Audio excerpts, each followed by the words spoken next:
Das DFG-Sonderforschungsprojekt ReCode, also der Transregio 265, ist in der zweiten Förderperiode und bei mir sitzt jetzt der neue Sprecher, also der Sprecher der zweiten Periode, Professor Rainer Spannagel.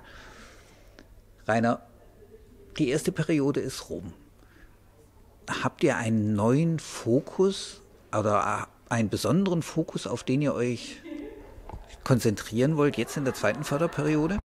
Wir haben mit der zweiten Förderperiode jetzt die Sucht im größeren Blick. In der ersten Förderperiode haben wir uns sehr auf Alkoholabhängigkeit fokussiert. Wir erweitern das jetzt dahingehend, dass wir auch Cannabis-Abhängigkeit uns etwas näher anschauen. Da haben wir einen unter Umständen großen Vorteil hier in Deutschland durch den Teillegalisierungsprozess, der jetzt in 2024 kommen wird, können wir eigentlich vor der Legalisierung oder vor der Teillegalisierung und nach der Teillegalisierung das Einnahmeverhalten von Cannabis untersuchen. Das finden wir eigentlich eine wirklich spannende und auch außergewöhnliche Situation. Da können wir sicherlich einiges dazu beitragen, wo andere Forschungsverbünde gar nicht die Möglichkeit haben. Wir untersuchen auch Psychostimulantien wie Kokain, Methamphetamin und versuchen so jetzt ein breiteres Bild zu bekommen, um auch so eine Frage besser in den Griff zu bekommen. Sind denn alle Drogensüchte, das heißt in Alkohol, Nikotin, Methamphetamin, Kokainabhängigkeit, sind denn die alle gleich am Ende des Tages? Passieren die Prozesse im Gehirn, die dort vonstatten gehen, in ein und derselben Art? Sind die molekularen Mechanismen dieselbe? Dieses größere Bild wollen wir uns in der zweiten Förderperiode erarbeiten. Also es gibt ja so dieses grobe Bild von wegen, am Anfang ist die Substanz und sie ist nett und sie ist schön und deshalb nimmt man sie häufiger. Und während man sie immer häufiger nimmt und die Gewöhnung steigt, geht es mit der Kontrolle bergab. Dieses Bild gilt wahrscheinlich für alle, oder? Mit Sicherheit, der Kontrollverlust, der steht da natürlich ganz im Zentrum. Es gibt auch andere Mechanismen, die zunehmend eine Rolle spielen, also zum Beispiel die Reizreaktivität. Das sind drogenassoziierte Reize, ja, die werden immer wichtiger. Die spielen eine elementare Rolle. Je mehr ich mich auf die Droge fokussiere ich mich auch auf diese Reize. Und das ist ein mächtiger Mechanismus. Aber das Hauptproblem ist, dass der zunehmende Kontrollverlust da ist. Ich kann mein Verhalten gegenüber der Droge nicht mehr richtig kontrollieren. Da wird dann immer wieder von Habitbildung gesprochen, Habit gleich Gewohnheit. Jetzt habe ich aber gestern mitgenommen aus den Diskussionen, dass genau dieser Begriff des Habits in die Diskussion gekommen ist, also gar nicht mehr so einhellig gesehen wird. Muss ich jetzt alles umschreiben? Mit Sicherheit nicht.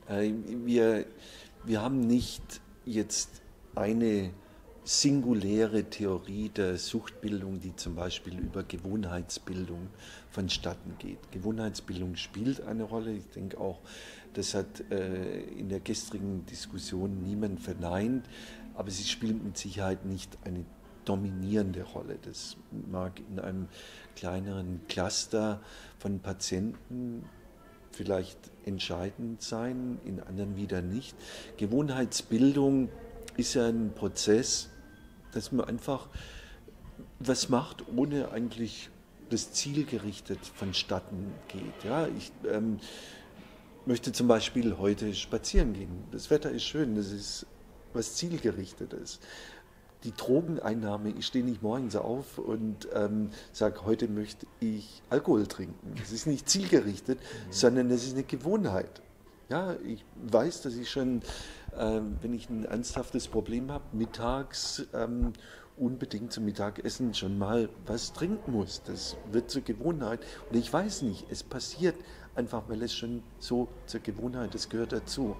Das ist sozusagen mein Lebensinventar mehr und mehr. Und Gewohnheiten sind sehr schwer zu kontrollieren. Das ist das Problem.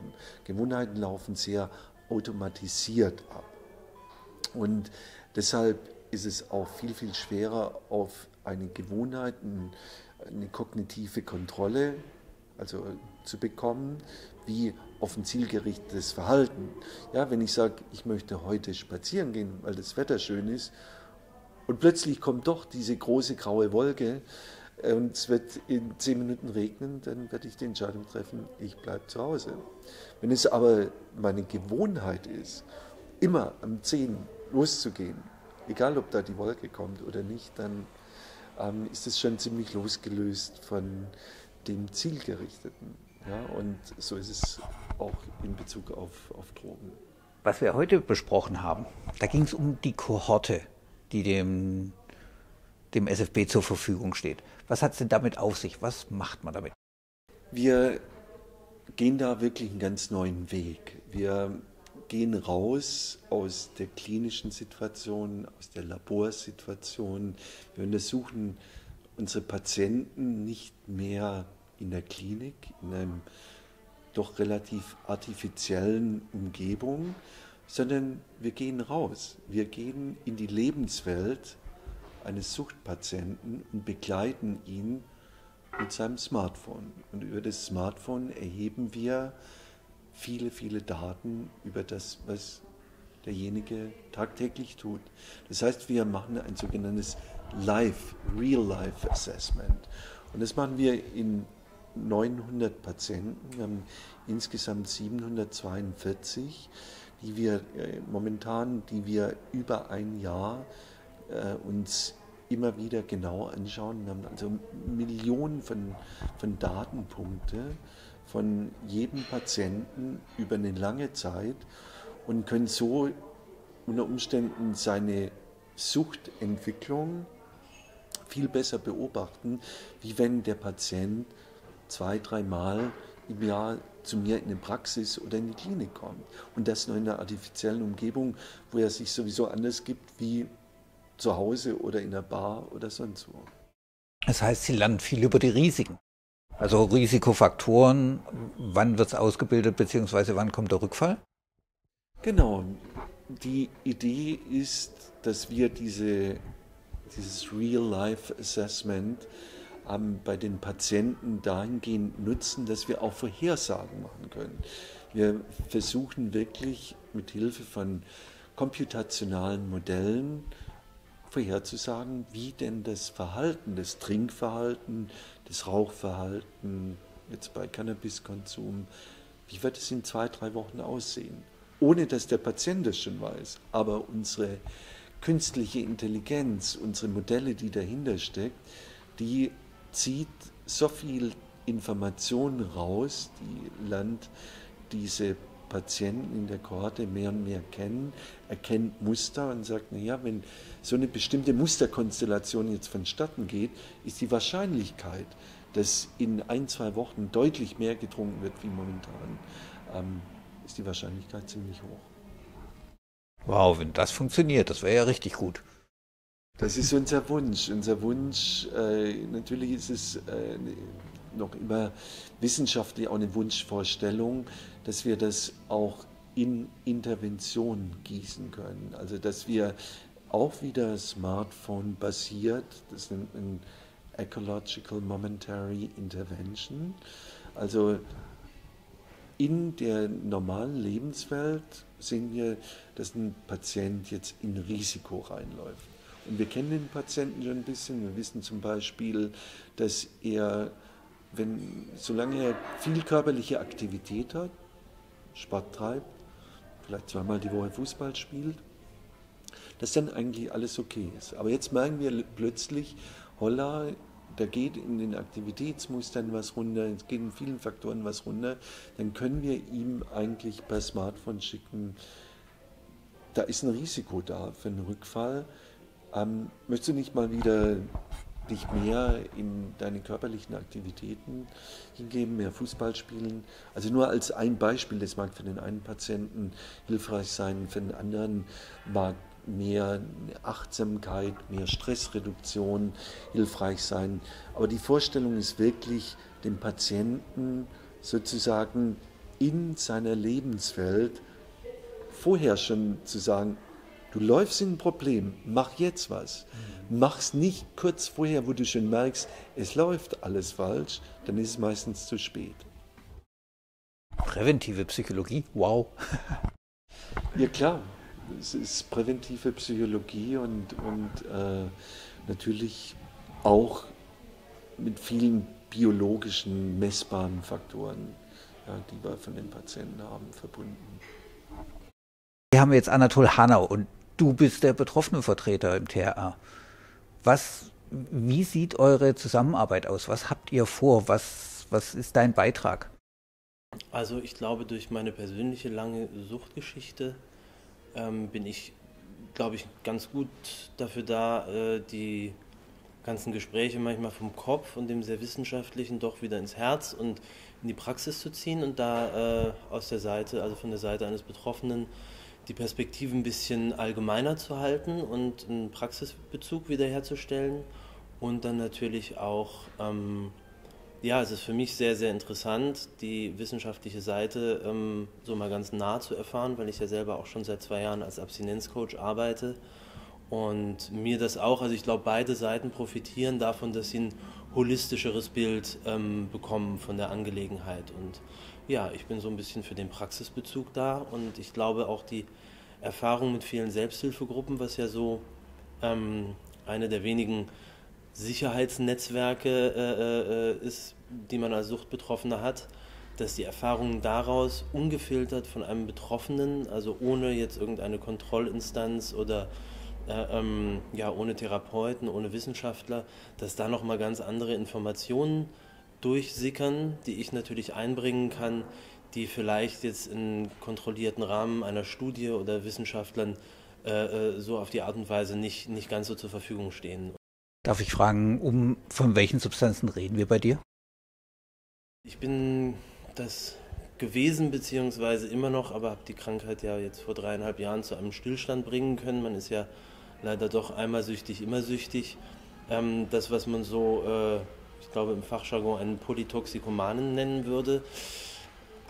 Ganz klischeehaft war der Einstieg bei mir mit THC und Alkohol mit 11 Jahren und dann kam relativ früh, dann mit 13 kamen die ganzen Chemikalien, also so was man als Partydrogen bezeichnen würde, Kokain, MDMA, Amphetamine, Ketamin kam alles mit dazu, also es ist ja eine Polytoxikomanie, würde ich sagen. Das heißt, wir haben hier einen Experten sitzen, der vielseitig geschult ist. Was verspricht sich der TRA davon? Anatol ist sicherlich ein Korrektiv bei vielen Fragestellungen. Wir schauen manchmal in Prozesse, in Gehirnprozesse, in psychologische Prozesse, Mechanismen, die aus unserer theoretischen Sicht Bedeutung haben und wo dann plötzlich ein Betroffener, wie Anatol sagt, das spielt bei mir eigentlich gar keine Rolle. Das bringt uns natürlich zum Nachdenken und ich denke, es muss immer dieser iterative Prozess sein, hin und her, den Betroffenen wirklich mit ins Boot auf für Fragestellung und auch für Verständnis und für Modellbildung reinzuholen. Das ist ja eine Erfahrung, Sucht. Er kann die mitteilen, wir können sie eigentlich nur so jetzt rein subjektiv mal erfragen, ja, und er kann uns zumindest die eigene Perspektive immer wieder geben. Also ich finde es ein wunderbares Korrektiv, das ist ein relativ neues Element in der psychiatrischen Forschung, dass auch Betroffene wirklich beteiligt werden, auch ihre Sicht mal überhaupt wirklich wahrgenommen wird in der ganzen Ausgestaltung eines Projektes. Das ist eine wahnsinnige Bereicherung. Ein anderer Punkt, der mich echt beeindruckt hat, ist, letztes Jahr habe ich mal gefragt, wo der Unterschied zwischen Zwängen und Sucht ist, ob es da einen gibt, ob die nicht irgendwie Parallelen haben. Nach 6 Wochen, gefühlt, haben sie sich gemeldet und da gab es dann ein Paper und sie haben das untersucht. Gibt es jetzt einen Unterschied? Gibt es Parallelen? Untersucht, wir haben, sagen wir mal, die bestehende Information, die wissenschaftliche, hier einfach mal abgeglichen. Und es gibt diese Zwangserkrankungen, die sehr kompulsiv sind. Ja, die Waschzwang, dass sich jemand nach jeder Berührung sofort die Hände waschen muss. Das kann so dramatisch werden, dass selbst man blutige Hände bekommt, nur das Waschen. Ja, das ist ein richtig kompulsives Zwangsverhalten. Der Patient kommt da auch nicht raus, der muss das machen. Jetzt benutzen wir in der Suchtforschung dieselbe Terminologie. Kompulsives Suchtverhalten, zwanghaftes Suchtverhalten. Und obwohl es im Moment sicherlich auch zwanghaft aussieht, manchmal, der Patient muss jetzt unbedingt trinken oder rauchen oder sonst was, ist dieses Verhalten schon noch beeinflussbar und modulierbar. Bei einer echten Zwangserkrankung nicht. Ja, das ist nicht stoppbar, das muss gemacht werden. Also schon auf der Ebene unterscheidet sich das, aber auch wenn wir die Gehirngebiete, die hier involviert sind in diese Zwangshandlungen, in dieses kompulsive Verhalten, sehen wir andere Muster, die da in dem einen oder anderen Erkrankungsbild eine Rolle spielen. Und wir können sozusagen auch neurobiologisch das auseinanderhalten. Also es sind zwei völlig unterschiedliche Prozesse. Es sind zwei unterschiedliche Erkrankungen, die sich übrigens auch auf genetischer Ebene, diese Zwangserkrankungen und Suchterkrankungen, wir sehen da nicht viel genetischen Überlapp. Ja. Also es sind wirklich zwei Erkrankungsbilder. Trinken tun viele, aber nicht jeder wird danach süchtig. Ich weiß nicht, beim Rauchen scheint es mir rein subjektiv, wenn ich jetzt so in meine Biografie gucke, höher zu sein, aber was ich für mich gestern mitgenommen habe, ist, Sucht ist etwas, was gar nicht so viele Leute im Endeffekt erreicht, wenn man sich anguckt, wie viele die Substanzen eigentlich konsumieren. Das gilt auch für härtere Drogen wie Kokain. Ist das tatsächlich so? Ja, stellen Sie sich mal vor, alle Menschen, die Drogen ab und an nehmen, würden ein Suchtproblem bekommen. Die Hälfte der Menschheit wäre da involviert. Wir haben allein 2,2 Milliarden Menschen, die regelmäßig Alkohol konsumieren. Also die Dimension ist riesig und die Vorstellung, alle würden hier ein Suchtverhalten entwickeln, selbst jetzt über einen langen Zeitraum hinweg, ist schlichtweg falsch. Die trifft auch nicht selbst für das, was wir als harte Drogen bezeichnen, ist aus unserer Sicht der Suchtforschung eine unsinnige Unterscheidung. Ja, ein Tabakkonsum stirbt man eher wie ein Konsum von Kokain. Ich möchte das jetzt in der Gefährlichkeit überhaupt nicht runterspielen, aber diese Unterscheidung ist mit Sicherheit nicht die richtige. Aber es sind grob gesprochen über den Daumen so circa 20%, ja, ein Fünftel, die so eine Problematik entwickeln können.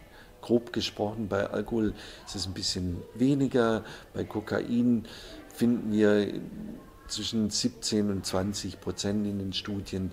Interessant übrigens ist, dass sich diese Zahlen sogar in tierexperimentellen Studien wiederfinden.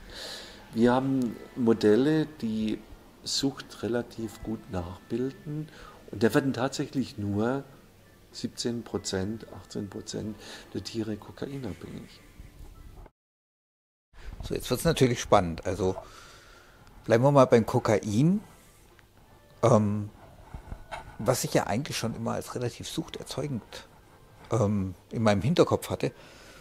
Was beeinflusst denn, ob ich zu diesen 20% gehöre oder nicht? Also ich kann mir vorstellen, da spielen Gene natürlich eine Rolle, Kindheit. Ist es dann irgendwie auch teilweise zufällig? Also was sorgt dafür, dass ich aus diesen 20% draußen bleibe? Es ist einfach eine Mischung zwischen Umgebungsfaktoren, Faktoren meiner Lebenshistorie, die zu Umgebungsfaktoren gehören, und letztendlich den genetischen.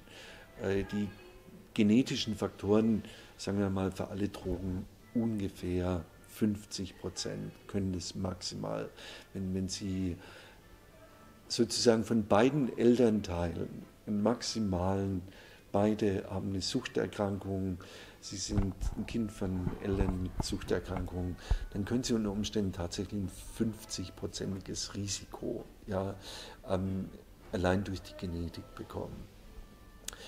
Das können Sie auch ganz einfach testen. Sie schauen einfach in Ihrer Verwandtschaft, wie viele Leute haben denn ein Problem, wie viele rauchen, wie viele haben ein Problem mit Alkohol trinken. Wenn das gehäuft auftritt, dann sind Sie mit Sicherheit genetisch schon relativ determiniert. Sie haben eine Empfänglichkeit. Ganz wichtig aber ist, was erfahren wir in unserem Leben? Unsere Lebenserfahrung, die spielen eine ganz große Rolle. Insbesondere in der früheren Entwicklung, in der frühen Adoleszentenphase, pubertäre Phase, wenn dort Lebensereignisse eintreten, wie zum Beispiel der Verlust von einem Elternteil oder dass man im Schulgefüge überhaupt keinen Bestand hat, dass man einfach nicht funktioniert, wie man funktionieren sollte und dauernd diese sehr negativen Erfahrungen macht. Und Sie zum Beispiel bei ADHS-Patienten, die ein sehr erhöhtes Risiko haben, auch für Suchterkrankungen. Aber das muss jetzt nicht mit ADHS in Verbindung gebracht werden.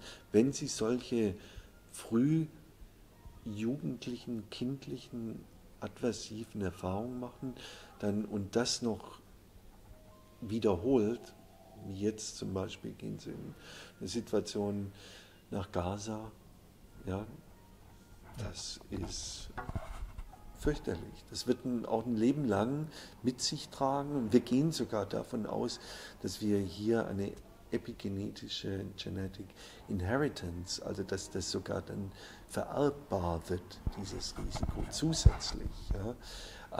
Diese Lebenserfahrungen, die können einen sehr, sehr starken Einfluss auf eine Suchtentwicklung nehmen. Persönlichkeitsmerkmale, das ist je nachdem, ob jemand jetzt impulsiv ist, haben wir eine sehr schöne Untersuchung ja gerade auch in unserer Recode-Kohorte gemacht. Impulsivität und Alkohol, spielt das eine Rolle?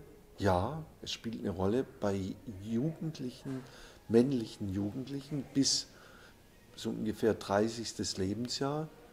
Beim Erwachsenen haben sie keinen erhöhten Konsum. Also Erwachsene ab 30 sehen wir keinen erhöhten Alkoholkonsum, wenn sie impulsiver sind. Also das ist einerseits für diese jüngere Altersgruppe ein echter Risikofaktor, später ist es keiner mehr. Also das ist eine Lotterie, die Lotterie zwischen Nature und Nurture. Und ein höheres Risiko trägt auf jeden Fall jemand, der ein männliches Chromosom hat. Also jetzt, ich habe das jetzt nur in Bezug auf Impulsivität und Alkoholkonsum.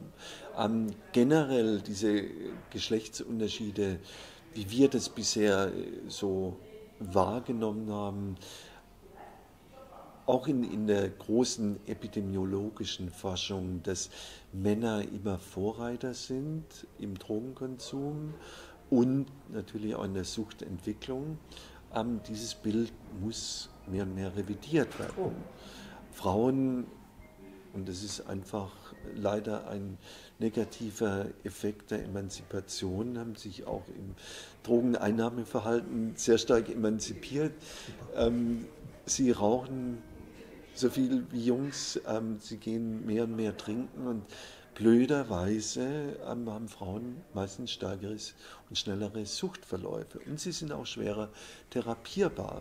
Also das ist gar nicht so, dass Frauen generell geschützt werden von der Biologie her, sondern die sind eigentlich aus dem soziokulturellen Aspekt sehr geschützt gewesen, ja, weil sie eine andere Rolle in unserer Gesellschaft eingenommen haben wie der Mann. Aber diese Rollenverteilung, die hebt sich ja mehr und mehr auf und dadurch hebt sich auch das Drogeneinnahmeverhalten auf. Was jetzt keineswegs das Patriarchat rechtfertigen soll. Wie lang geht die zweite Förderperiode? 4 Jahre, 5 Jahre? 4 Jahre. Ein SFB geht immer jeweils 4 Jahre. Insgesamt also 12 Jahre. Das ist jedes Mal ein Anlauf für die nächste 4-Jahresperiode, die dann ab Sommer 2027 ansteht. Wir sind da guter Dinge, dass wir dann auch in eine Verlängerung gehen, also diese gesamte 12-Jahres-Perspektive ausnutzen können. Und für Deutschland hat das eine wirklich stärkende Wirkung in Bezug auf Infrastruktur in der Suchtforschung, aber am wichtigsten, wir generieren eine neue Generation von Suchtforschern. Wir sind jetzt 120 Leute, die direkt Wissenschaftler, die aus verschiedenen Feldern, die hier forschen, und wir haben allein 70 Leute, die ganz als Doktoranden, als junge Postdocs hier mitarbeiten und die einfach dieses Feld in ein paar Jahren auch weiter voranbringen werden. Also das ist sicherlich eines der wichtigsten Dinge, dass wir diese neue Generation auch durch dieses Instrument festigen. Ich habe gestern Abend ein paar kennengelernt. Die sind auch so hart im Nehmen, die jungen Leute. So Kinder, die von ihren Eltern auf Meth abhängig gemacht wurden und mit denen dann umgehen. Boah, also Sie haben schon interessante Kollegen, Herr Spannagel. Ich bin gespannt, was wir dann in 4 Jahren, da müssen wir uns ja dann wieder unterhalten, alles zu erzählen haben. Herzlichen Dank. Gerne.